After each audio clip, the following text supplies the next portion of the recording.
I'm Jimmy. Thank you. I'm the host of the show. Please stay calm. The process is working. We just have to be patient. Thank you for joining us after yet another big day, another stressful day. Can't one day this year be boring? They're still counting the votes, whether Donald Trump likes it or not, but it would appear that our Burger King has been flame-broiled for good.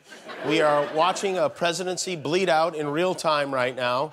They're in all caps mode at the White House. At 9:12 this morning, the soon-to-be former president tweeted, "Stop the count."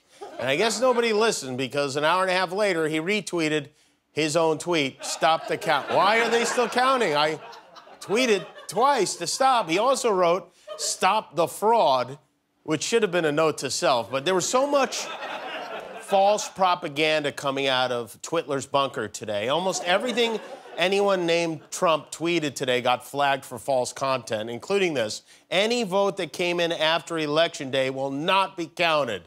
Is the plane's going down and all he can do is keep hitting the call button to get the flight attendant to bring him another Diet Coke. By the way, a lot of ballots that come in after Election Day are from our troops serving overseas, and the irony of a draft dodger trying to negate those votes is more delicious than the 12 little dunk cups of honey mustard he dipped his McNuggets in today. Trump's lead in Georgia and Pennsylvania is now smaller than those little boodles of baby carrots he calls hands.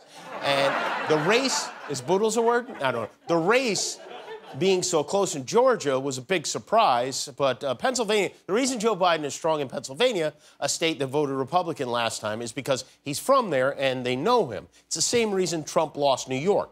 The soon-to-be former president is said to be furious at Fox News right now because they called Arizona for Biden on Tuesday night. And that had to hurt when you realize that Fox isn't really your friend. I mean, it cuts deep. And when an armed and angry Trump mob descended on a ballot counting center in Phoenix last night, they had harsh words for the pinnacle of fairness and balance. And they're actually chanting, "Fox News sucks. Fox News sucks." The reason why they're chanting that is because Fox News called Arizona for Biden yesterday, and a lot of people are angry about that. How quickly they turn. Finally, we're finding some common ground, though, huh? This tells you all you need to know about how it's going. This was the rallying cry among Trump supporters in Arizona last night. Count the votes. Count the votes. And this is what the Trumpers were chanting in Detroit. Stop the count. Stop the count. Which is it? Here's a compromise. How about they count the votes and then they stop counting the votes, like the old days? The bigly question now is, will Donald Trump concede? You'd think he would concede. He's the most conceited president we've ever had, but he really can't. He won't because he can't. In fact, tonight, he emerged from wherever he's been hiding to take one more shot at choking democracy to death. Good evening. I'd like to provide the American people with an update on our efforts to protect the integrity of our very important 2020 election. If you count the legal votes, I easily win. Well, that's a different type of concession speech. The only thing, I won't bore you with, or give him the pleasure of showing what he said tonight, but the only thing he didn't do was pull off his wig and reveal that he's been Vlad Putin all along. It was a litany of lies, threats, just a despicable and incoherent attack on democracy in the United States. At the end of that speech, he should have been arrested. If they could have found handcuffs small enough to take him away, they would have. But it isn't over. Trump has a plan to win the states back. He's going to sue them. The Trump campaign filed lawsuits in Georgia, Michigan, Nevada, and Pennsylvania. And you know he's serious because he sent his best lawyer, who was duped by Borat into almost showing his penis on camera, to Pennsylvania to handle this. Rudy is on duty, and let the lawsuits begin. I really can't think of a more fitting end to this presidency than him suing America. We should be suing him, is what should be happening. All the best people are on it, though. There's this guy, he was fired from Fox News. He was a contributor there. He wrote something horrible, and they fired him. His name is Harlan Hill, and he tweeted, "I'm going to Philly tomorrow with a team. This is war. And I'd like you to take a look at the man who's just declared war. Look out, Philadelphia. This little rascal is coming. It's a war. What is he going to do? Give everyone at Lens Crafters a peanut allergy? And if the legal challenges don't work, Trump will go to an even higher court, that of the Almighty himself, the president's spiritual advisor, who's doing a bang-up job, by the way, a TV evangelist named Paula White, threw quite a Hail Mary on his behalf. I hear a sound of abundance of rain. I hear a sound of victory. I hear a sound of shouting and singing. I hear a sound of victory. I hear a sound of an abundance of rain. I hear a sound of victory.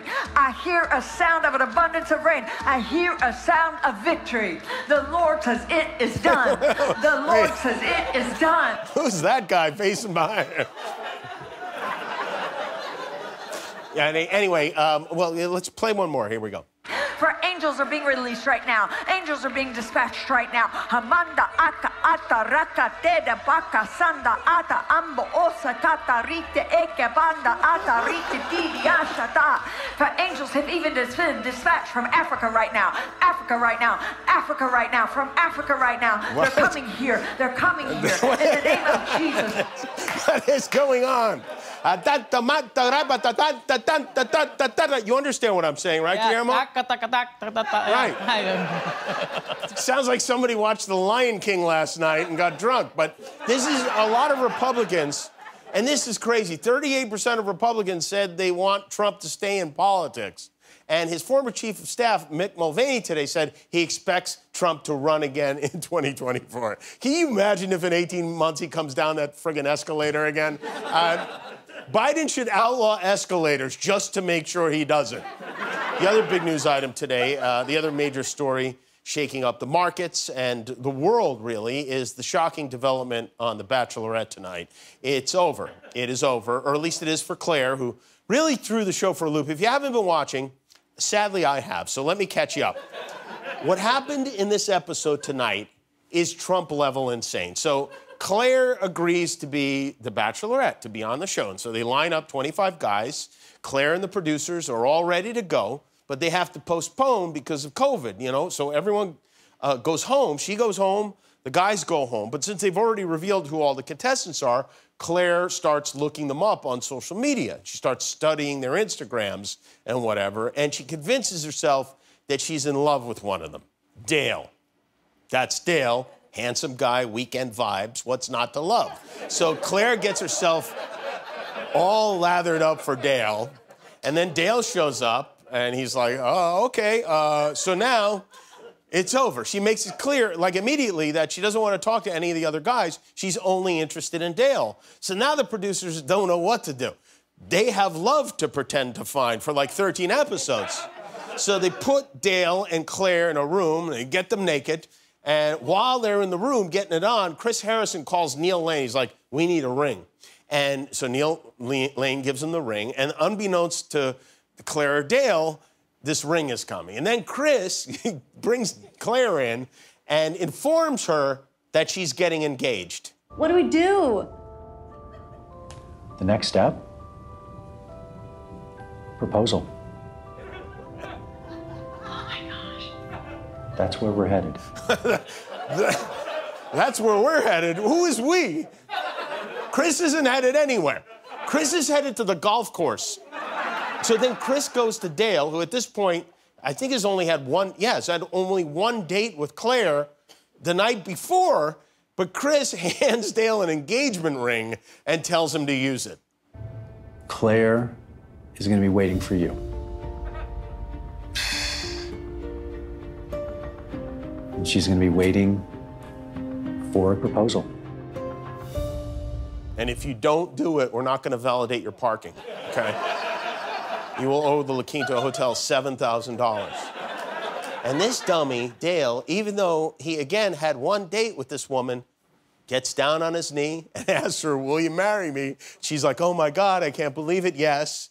And she goes in and tells the other guys, you're all amazing, but I have no interest in any of you. And then they truck in a new Bachelorette. Gentlemen, your new Bachelorette is on her way here right now.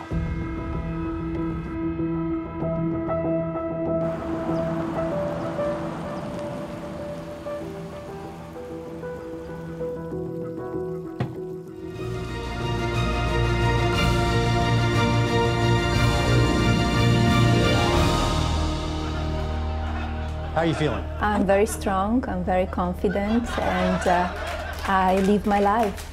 Wow. This is going to be best season ever. The new Bachelorette is not Melania. Yeah, it is Tayshia, and Tayshia will be with us later on tonight. And this has been a problem for me because my wife has correctly picked the winner of The Bachelorette and The Bachelor 8 out of the last 10 times. She's very good at it. She does it before the season starts. She already picked Dale for Claire, but now she has to pick another one, and we don't know anything really, but let's see if we can learn something. Let's go to Molly McNerney at the Magic Wall. Molly? Hi. Tell us. Oh, there you are. How you doing? What are you seeing on the wall? Well, this is going to be a nail biter. I want to draw your attention to Texas. Let's zoom in on Dallas. All right, that is in Rockwell County, Ivan. And Ivan is the first aeronautical engineer on The Bachelorette. This is historic because no one ever has had an education on the show before. Okay. Now, he's performing well, but as strong as he is, we have to remember, traditionally, Tayshia has picked suitors like these. JPJ, a total imbecile. But still, we have to be patient, you know? Ivan has a solid path to victory. Now, let's cross over the country to California, LA County. Let's go to Venice. Now, California is typically blue, but this is Ben, a very likable Army veteran from Venice. Now, veterans perform well, even in traditionally blue areas. And when you look at that right there, you can see why. His face. You saying people like his face? I do. Yeah. All right, well, let's check in with political analyst Guillermo Rodriguez over here in the whatever center. Guillermo, based on what you saw there, what can you tell us about Ben's face? It is very good. 80%, 87% of white women approve of his face. Oh.